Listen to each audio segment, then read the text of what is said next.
You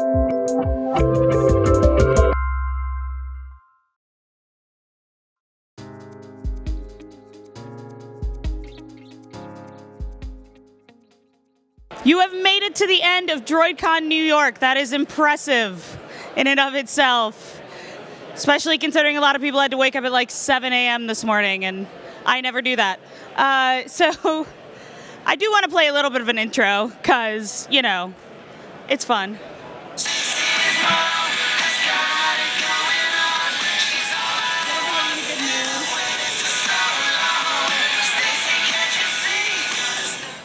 So I kind of bring that up. So you know the song Stacy's Mom, right? Like, Stacy, you're just not the one for me. I'm really into your mom. And sometimes we feel that way, right? Like sometimes we feel like, you know, the person that we think is really into us isn't actually into us, and that's true in the business world too. And that kind of rejection is what we're always fearing. We especially fear it when we're talking about public speaking, right? So getting up on stage, not exactly the easiest thing in the world. So I wanted to give you a little bit of a meta situation here. It's a talk about talking. It's a talk. So that's an important thing to think about here is that, yeah, we're just going to talk about talking in a very odd kind of way, but it's not exactly that. Really, this should be named Talking Like You Know Things. The finer points of speaking like you mean it. So the reality is we don't know everything about a subject matter. We're never going to know everything about a certain subject matter. And quite frankly, a lot of times the people who even made the thing don't know everything about it. But we need to know enough. And we need to seem like we're knowledgeable enough to be a presenter on it. So it's really about seeming kind of like you know what you're talking about. And you can go right back to not knowing anything right afterward. So if we think about like a really bad example of this is your boss comes and says, you know, what are you here? Like office space, what do you exactly do here? And the guy just comes out like, what do you mean? I have people skills. I talk to people. He's trying to justify. He doesn't know what he's actually supposed to be talking about. He wasn't prepared. He wasn't thinking about all of these questions that everybody else in that office had already had asked to them, right? A presentation can be something impromptu, but it can also be something that's thought out. And just a little bit of preparation, don't you think that this guy would have given way better response than freaking out in front of a bunch of people that are, I mean, quite obviously at this point, going to fire him? And what we really want to have happen is a situation more like Elle Woods, where you're just like, oh my gosh, I got picked, I'm going to do something, and then you have the result where you just have that moment at the end where like you're the number one person in the entire situation and you're telling everybody to believe in themselves and you're the inspiration. And it's not like those are necessarily two separate people. Because if you ask somebody in day-to-day life, that first guy's probably much more prepared for his job than Elle was going into Harvard, right? At least, you know, it's a fictional movie, but it's a good example nonetheless. And it's all about preparation and all of the work that went into it. So let's throw a scenario out here. Your boss comes to you in a very real situation to talk about a feature that maybe you designed or want to implement, or even that you actually led the project on. That's kind of intimidating, especially because you might be speaking to people in the C-level staff world. Quite honestly, I keep my laptop on a cover for my stickers so I can take the laptop cover off so I look more professional if I'm talking to people in that higher level. And that just shows my own intimidation sometimes. But if you think about that in terms of what's your purpose, you're there to present information as that subject matter expert. And your real question that you should ask here is, why should anyone care? Yeah, you know, like why does anybody care about the thing that you've spent hours of your life working on and going through? Come on. So when we think about why you would want to be actually making a presentation and not just writing an article about it to throw out onto the email news stream that I swear to God I check once a month in terms of randomness, you have to think about your purpose. Why are you making a presentation about this? Why are you presenting it to that group? Why would you even bother? It's really about sharing information. There are things that you can do in a presentation about sharing information that they cannot get in a 10-minute write-up. Part of that is emotional buy-in, part of that is depth of knowledge, and another part of it is a personal touch that you yourself bring.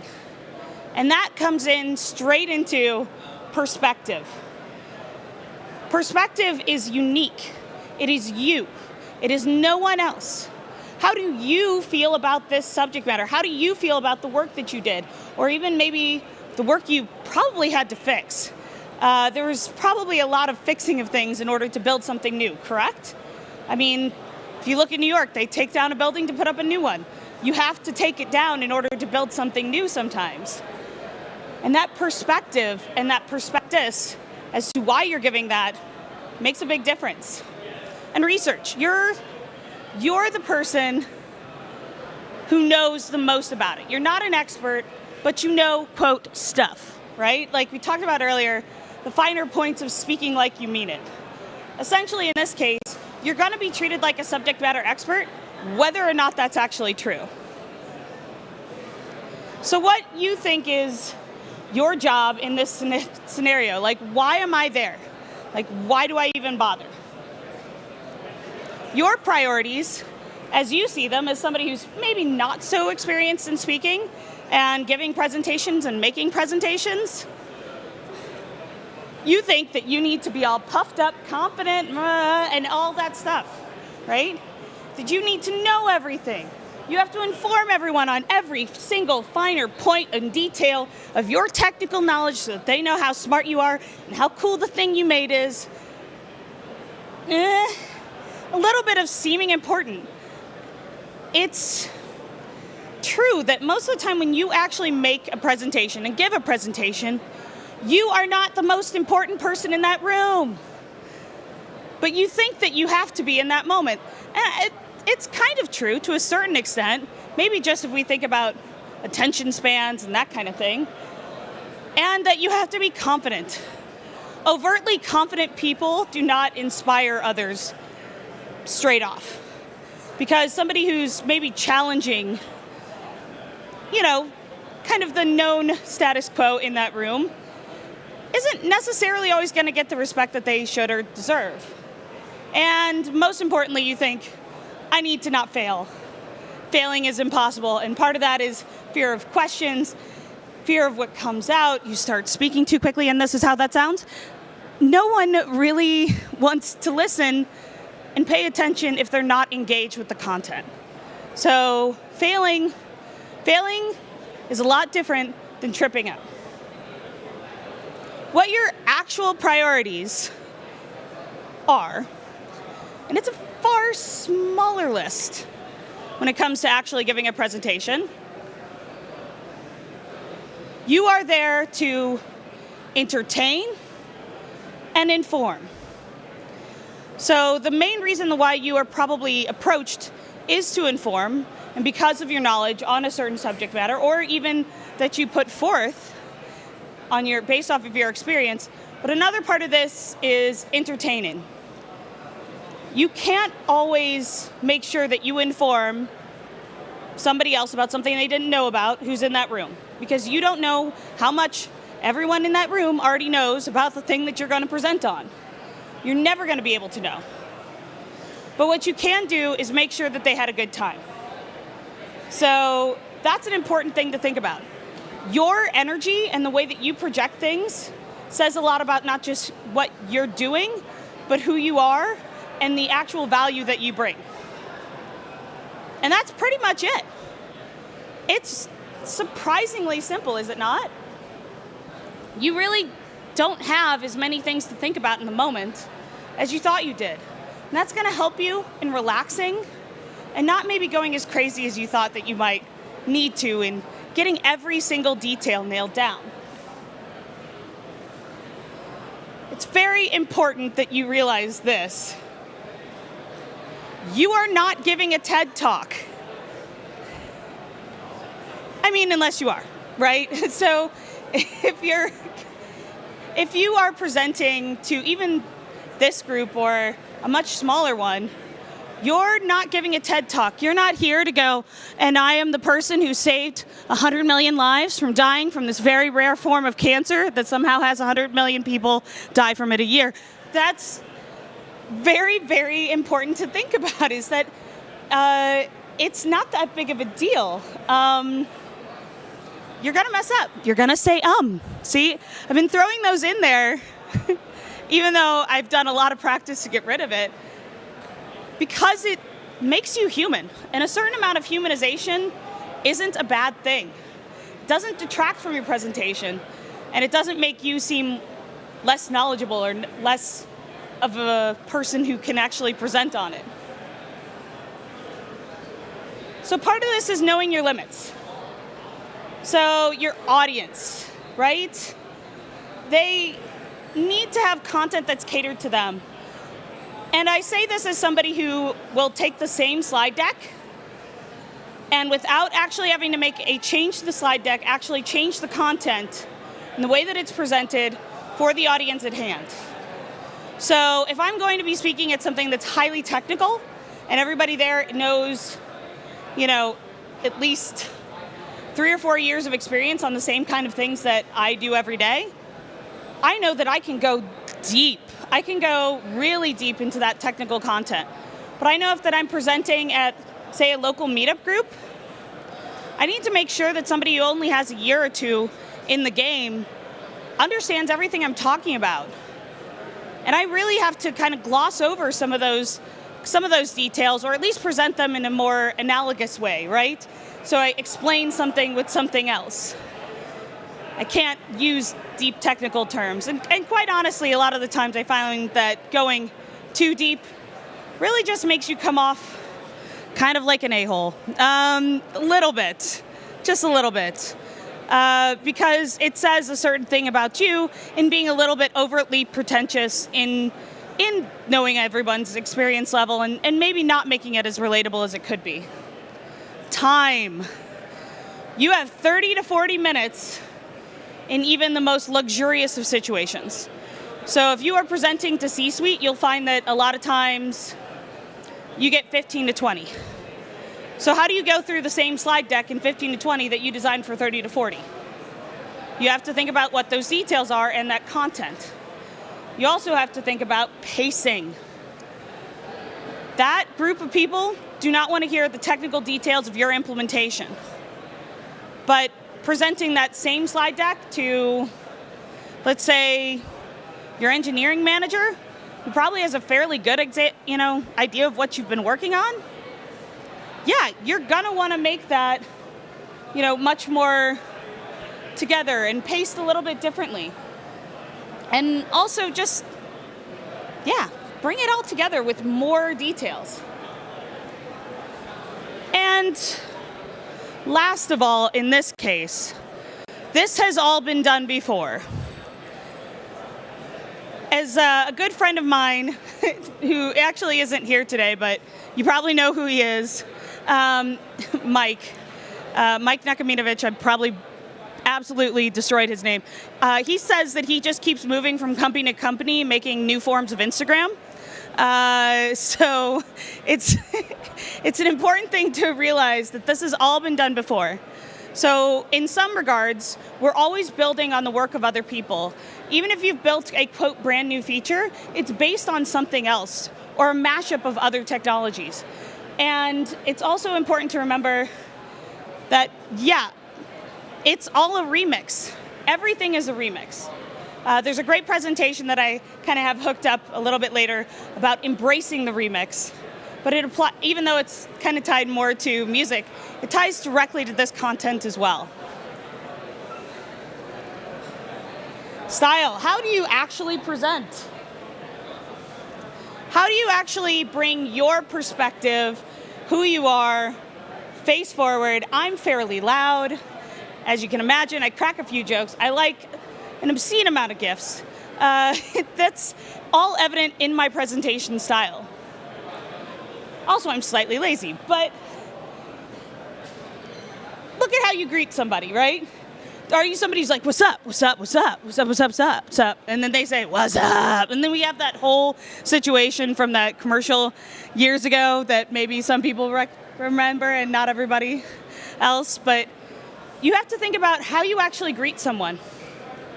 When you actually greet someone for the first time, what do you do to say hello? So at these kinds of events, I use swag as my icebreaker. You should actually, and I hope Alexio's passing them out, but I don't know where he went. I'll get stickers from me. You come to one of my presentations, you're always going to get some sort of little piece of swag. But that's actually a way that I ice break. Because if you're giving somebody something, it instantly makes it so that you can have a conversation with them for the most part.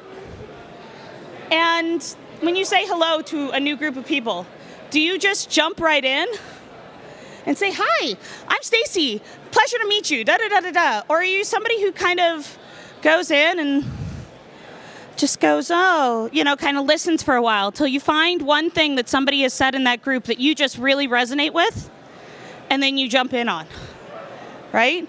So that's something that you have to think about when you're actually putting together your presentation style. And a big part of that is knowing yourself. So how many of you actually feel, and this is a raise of hands question, that you know who you are and what you represent? Not the work you do. That's a different thing. Say work, let's say family is stripped away. Do you know who you are as an individual? Raise your hand. That's not everyone. It's not everyone, right? And so a big part of actually making effective presentations is knowing who you are, knowing your perspective, knowing your experience, and acknowledging those holes so you actually know that those holes are the pitfalls that you can walk around. And so that, quite honestly, you don't end up standing in front of everyone just babbling and going, I don't know, I don't know, I don't know, in your head, instead of just saying, on that question that you had, I don't have the answer for you right now, but if you give me an opportunity, I'm going to actually go back and get the answer, and I'll email you kind of offline, so to speak. That's a very simple way to get around those kind of pit holes. But again, how would you explain that subject matter that you're talking about to yourself or a coworker? That's what you start with. I always write an outline. So I start out with like bullet points of what I want to talk about, and then I start filling in that subject matter. It makes a huge difference when I think that I'm talking to an individual versus I think I'm talking to a group of 100 people. There's no way I can have a personal conversation with 100 people. That's why I'm constantly looking out into the audience to look for friendly eyes to talk to, right? And that actually really helps. And when we think about who that person is, that person that we're trying to have that conversation with should align with your content and your audience.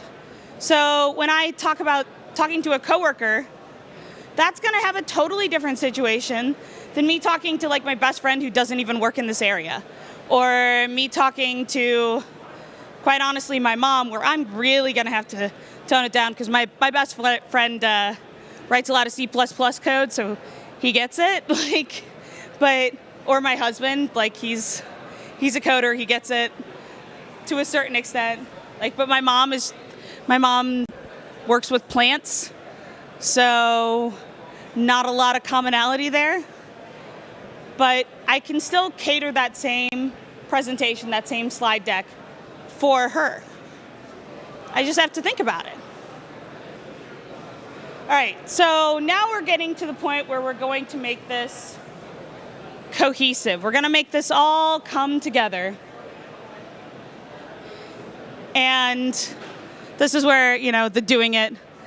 I work for Nike, so little point to the little Nike sign. Just do it, right? This is when you know that you're kind of ready to move forward.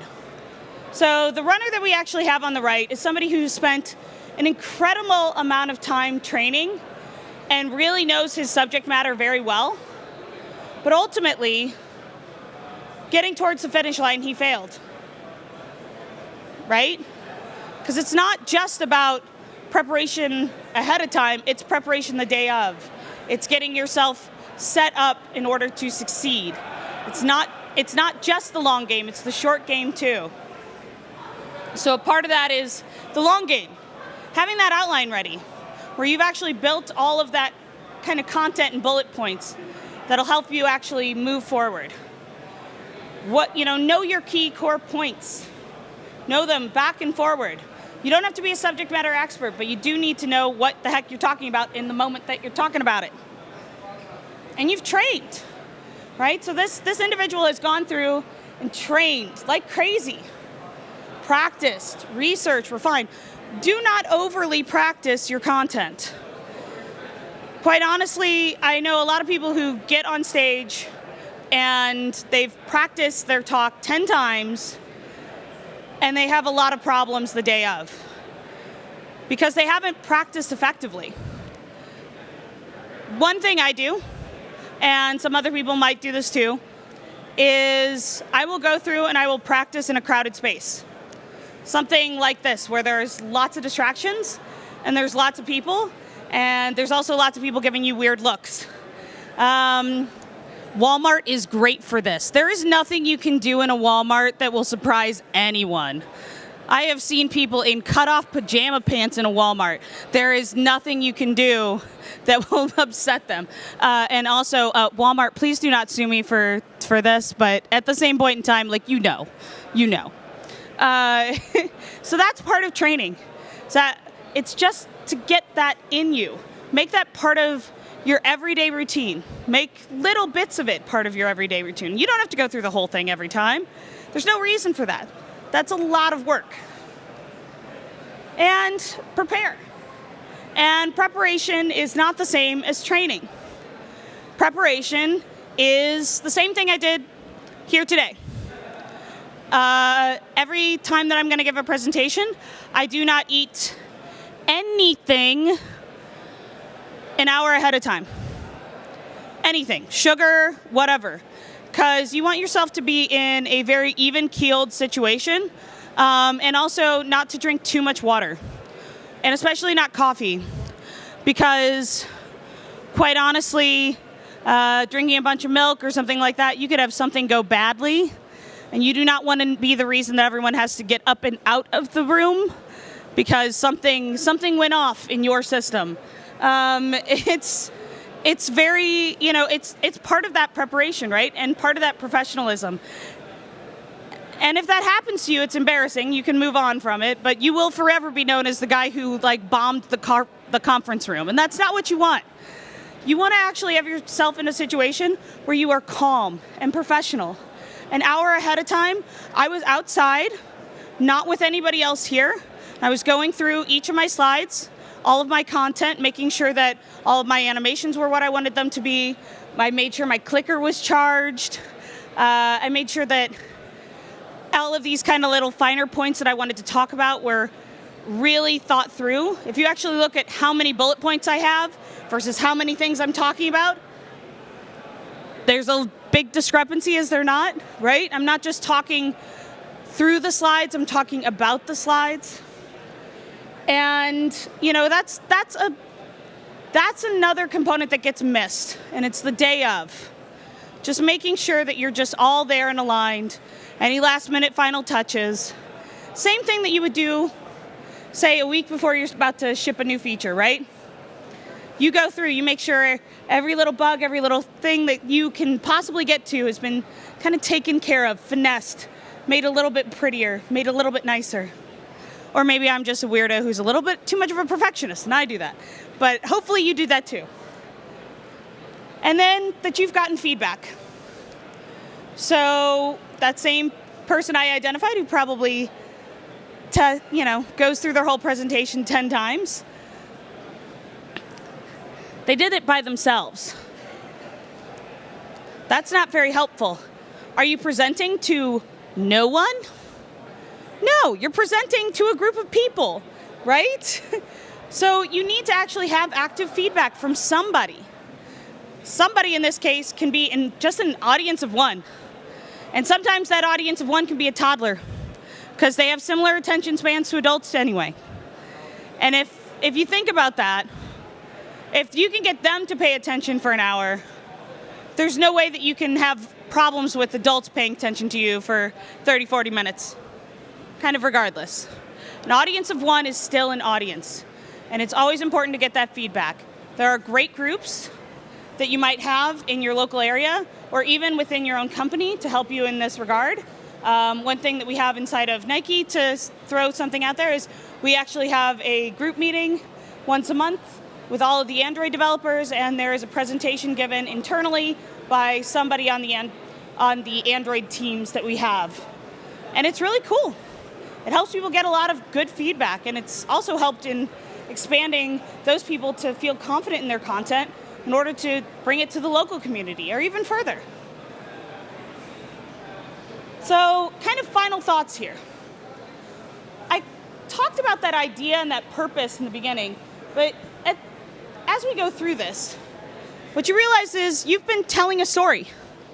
You could be telling the story of a product, you could be telling the story of yourself, but you want to have an idea. You want to explore that idea or have that hero go on a quest and tell him how you got to the end, right? Where you finally captured the golden sword and defeated the dragon and moved through and had that kind of congratulatory end.